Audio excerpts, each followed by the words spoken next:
If Utah were to win out, that would mean they would win a Pac-12 championship. They would be a one-loss Pac-12 champ. They'd match up against an Oregon team. Keep in mind, they've already clinched that North Division. The Ducks, we're estimating, will still be in the top 15 by the time that matchup comes out, assuming a win in the Civil War. So once again, prime position here. You said this at the top of the show, Yogi. Just because Oregon loses doesn't mean Utah is out on the outside looking in. Yeah, let's not forget, if we go revisionist history and go all the way back to spring football, when everybody's always taking out their top 25, who's going to make it to the college football playoff, a lot of people around the country talked about Utah. Why? Because they had a fierce defense coming back, Zack Moss coming back, and no one could expect Tyler Huntley to have the season he's had. Last week, 14 of 18, over 300 yards passing, dominant performance. You saw the numbers earlier for what he did tonight. Not only is it efficient, Mike, but it's efficient with execution within the system. So you add in the defense that can smother you, suffocate you, and will kick off. I believe every starter will get to an NFL training camp. Some first-round picks, some free agents, but bottom line, they're all dudes. When I see that layered across this offense, with the offensive line, they can move the ball, a big-time back, love the quarterback and how he's playing and how they're literally scheming up first downs and beating teams with their style of play. I say, well, what are we saying? Just because Oregon didn't show up in their game against Arizona State and got beat, we're going to knock them? I don't think so. I think this is one of the few teams defensively that could play LSU, they could play Clemson, they could play Ohio State from a personnel scheme standpoint. Then you add in their offense, J.J. I think they've got the tools, in my opinion, to continue to climb when you look at the committee. And I wouldn't be shocked. It's going to be fun.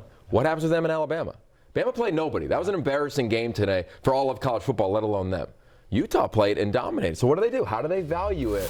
In my opinion, it's going to be very interesting when you look at slots 5, 6, 7.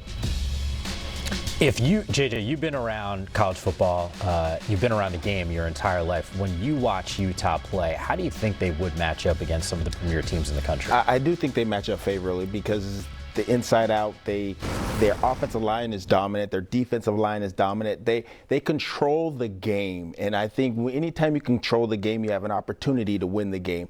And it's not the sexy thing. They're not throwing the ball every which way, but they do spread the ball out, and they do run extremely efficiently, and they're just an efficient team that has an opportunity to do that. When we were watching the games together, you had turned to me at one point today and you said, man, this is a really tough football team. And I feel like that's a word that we use pretty consistently the last couple of years to describe Kyle's squads. They are. You look at, just take, for example, last week and this week, you said they only allowed 10 points defensively. Yeah. These guys are punching guys in the mouth. They're getting up, they're aggressive, and you can see the love of it, and you can see just by listening to Zack Moss talk a second ago how it's so team-oriented. So everybody's tied in together, and they're excited about it. This is a team that really, I think, has the opportunity to do something special. Yeah.